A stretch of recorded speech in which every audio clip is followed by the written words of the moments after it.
Welcome to Sivan Parvati சக்தி பீடம். இன்றைய பதிவில் நாம் நம்முடைய வீட்டிற்கு தெய்வங்கள் வருவதற்கு என்ன செய்ய வேண்டும் என்பதனையே பார்க்க போகிறோம்.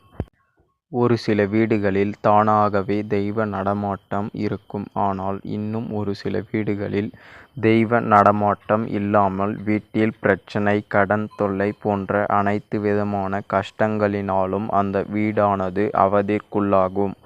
ஒரு தெய்வமானது உங்கள் வீட்டிற்கு வருகின்றது என்றால் அது உங்களுக்கு இருக்கக்கூடிய கஷ்டங்களை பார்த்து அதனால் முடிந்த உதவியை உங்களுக்கு செய்யும். எனவே தெய்வ நடமாட்டம் வீட்டில் இருப்பது மிகவும் முக்கியமான ஒன்றாகும். அதனை எப்படி வரவழைப்பது என்பதனையே பார்க்க போகிறோம். முதலில் இருக்கக்கூடியவை அனைவருக்கும் தெரிந்தவைதான். ஆனால் யாரும் அதனை செய்வதில்லை. வீட்டின் வாசற்படியில் மஞ்சள், குங்குமம் வைக்க வேண்டும்.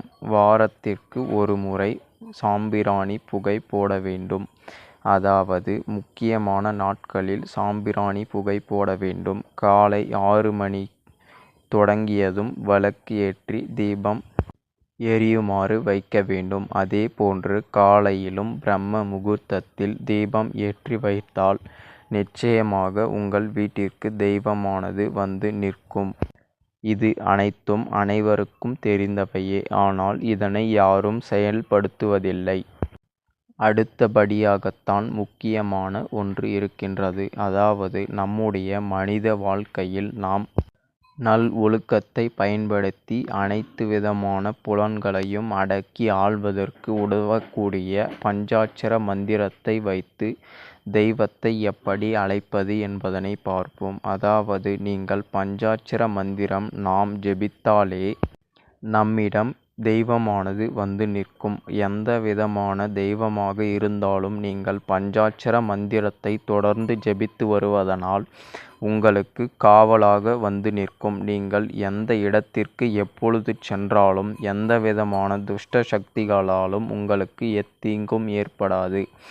அந்த இடத்திற்கு மிகவும் அருகில் உள்ள தெய்வமானது உங்களுக்கு வந்து துணையாக நின்று உங்களை காக்கும். எந்த இடத்திலும் சரி. அதே போன்றுதான் வீடுகளுக்கும் செய்ய வேண்டும். அதாவது நீங்கள் காலையில் பிரம்ம முகூர்த்தத்தில் எழுந்து அனுஷ்டாசனங்களை முடித்துவிட்டு வடக்கு அல்லது கிழக்கு முகம் பார்த்தபடி அமர்ந்து கொண்டு உங்களுக்கு முன்னால் ஒரு தீபம் ஏற்றி வைத்து கொண்டு ஒரு மண் சொம்பில் தண்ணீர், புதிய ஜலம், அதாவது எச்சைப்படாத தண்ணீர் என்று கூறுவார்கள், அதனை எடுத்து வந்து அந்த விளக்கிற்கு நேராக பிடித்து கொண்டு ஓம் நமச்சிவாய என்ற மந்திரத்தை தொடர்ந்து 108 முறையோ அல்லது அதற்கு மேற்பட்ட உருவோ கொடுத்து அதன் பிறகு அந்த தண்ணீரை கீழே வைத்து அந்த தீபத்தில் எரியக்கூடிய நெருப்பினால் கற்பூரம் ஒன்று ஏற்றி பக்கத்தில் தீபத்தட்டு இருக்கும் அல்லவா, அதில் விபூதியை பரப்பி அந்த விபூதியின் மேல் இந்த கற்பூரத்தை எரிய வைத்து எரிந்து முடிந்தவுடன் அந்த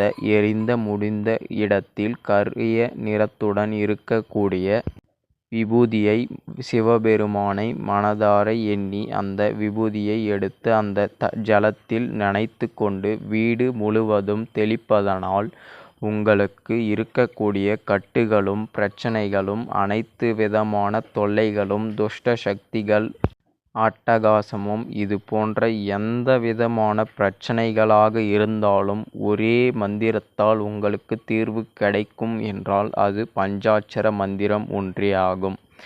எனவே இதனை வைத்து இன்னும் அநேக காரியங்கள் உங்களுக்கு சித்தியாகும். தன வரவு அதிகரிக்கும். உங்கள் தொழிலில் முன்னேற்றம் கிடைக்கும். வீடுகளில் இருக்கக்கூடிய பிரச்சனைகள், சண்டைகள், சச்சரவுகள் எல்லாம் உடனடியாக நீங்கி நீங்கள் நல்ல வளத்துடன் இருப்பதற்கு இந்த முறையை நீங்கள் பயன்படுத்தலாம். உங்கள் வீட்டில் சண்டை சச்சரவுகள் வராமலே இருக்கும். இது போன்று மாதத்திற்கு முக்கியமான நாட்களில் அமாவாசை, பௌர்ணமி இந்த போன்ற நாட்களில் ஒரு 3 அல்லது 5 முறை இப்படி நீங்கள் செய்து வருவதனால் உங்களுடைய வாழ்க்கையானது மேலோங்கும். எனவே இதனை பயன்படுத்தி உங்களுக்கு இருக்கக்கூடிய பிரச்சனைகளை நிவர்த்தி செய்து கொள்ளுங்கள். இந்த பதிவில் ஏதேனும் சந்தேகம் இருந்தாலோ அல்லது உங்களுக்கு இது போன்று பதிவு ஏதாவது தேவைப்பட்டாலோ கமெண்டில் சொல்லவும். நன்றி, வணக்கம். மற்றும் ஒரு நல்ல பதிவில் சந்திப்போம்.